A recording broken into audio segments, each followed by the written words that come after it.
Sanitation, National Preparedness Month. Not very sexy, but neither is dying from infection. It's an often overlooked facet of preparedness. Most people focus on firearms when they get started, and then maybe they'll get into food stores, and maybe they'll get into training. Then they'll probably, make a lateral move into bushcrafting, and then at some point maybe they'll have homestead aspirations, get into homesteading, strategically relocate, and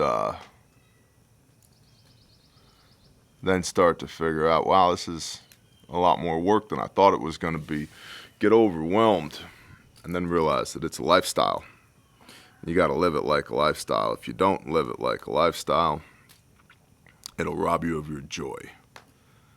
And somewhere in that, maybe one becomes aware of sanitation. I've stated in other videos recently and in the past, throughout the history of mankind, during times of great conflict, war, famine, plague, disease, statistically, 1/3 of the casualties are caused by the enemy, whoever that may be. The other 2/3 are our fault. 1/3 is logistics, or lack thereof. We didn't have the fuel, the water, the ammunition, the food, the shelter, the targeting data, the plan to be effective. And the other 1/3 is disease. 3 things that'll get you sick, the 3 F's: flies, fingers, and feces. Flies, fingers, and feces. Why? Flies, because they land on shit, and then they land on your food, and they transfer shit to your food. Not very sexy. So how do you keep the flies down? Well, don't butcher right next to your house. Don't have your outhouse right next to your house. If you live in a place that's roof upon roof, in the city or the suburbs, best of luck.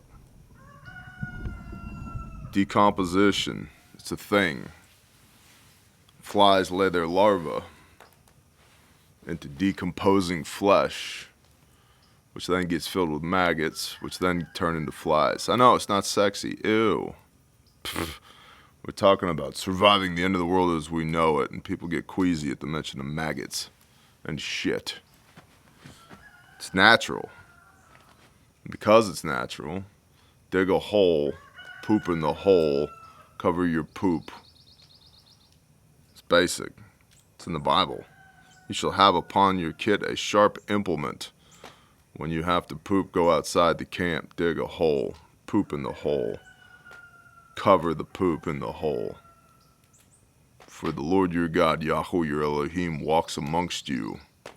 Implied, he doesn't want to be stepping in your shit. And that's literal as well as figurative. So get your poop in a group.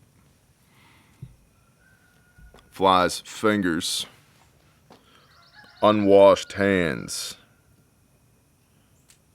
What's on your hands? Could be a lot of things, but if you've recently wiped your butt and haven't washed your hands, that's not sexy. Especially if you're on the kitchen crew. Now you're going to get everybody sick.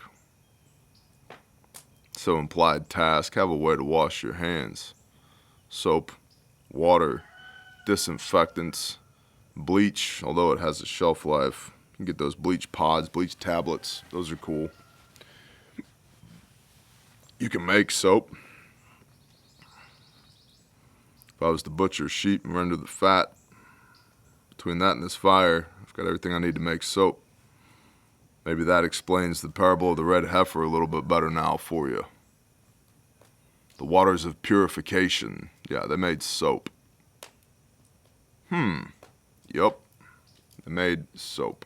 Fat and ash. Go watch Fight Club. Basic. So keep your hands clean. Keep your body clean. You can get a lot of rashes and skin diseases and bacterial and fungal infections from having a dirty body. And I would submit to you, if you're bugging out or even just living on a homestead, your body's going to get dirtier than you thought that it might. Just go live in the woods for 3 days. Go camping, like I was talking about in the mobility video. Go camping for 3 days.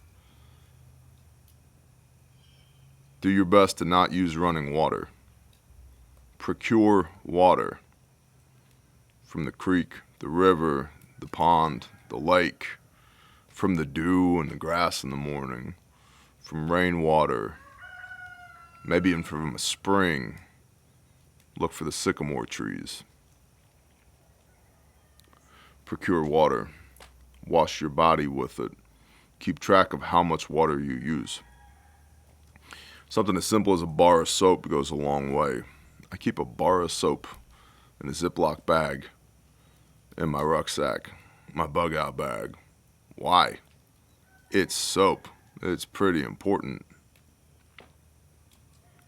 And then feces. Flies, fingers, feces. Feces. Where are you going to poo? In a long-term emergency, especially grid down, your flush toilet's not going to work.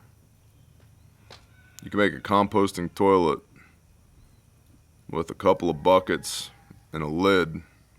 What's that? The luggable loo.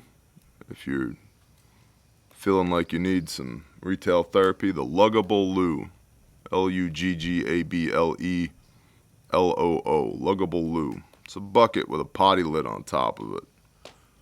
You shit in the bucket. You cover it with peat moss. And then you make a composting human manure compost pile, a minimum of 100 yards away from where you're eating and from where you're growing your food, whether that's livestock or gardens. Because flies, remember? It's very basic. You cover your shit with dirt. Well, that doesn't sound like a long-term sustainable system. Where am I going to get more peat moss from? Well, if you live rurally or out in the wilderness, you've got loam in the forests. You probably got some black dirt directly below the grass that's growing. It'll work as well. Ask me how I know. Or you can dig a hole in the ground, build a structure over it that completely covers the hole all the way down to the ground. It's got a floor and a hole in the floor, maybe even a roof and 4 walls if you're feeling industrious, and now you have an outhouse. And you shit through the hole in the floor into the hole in the ground, and you close the lid.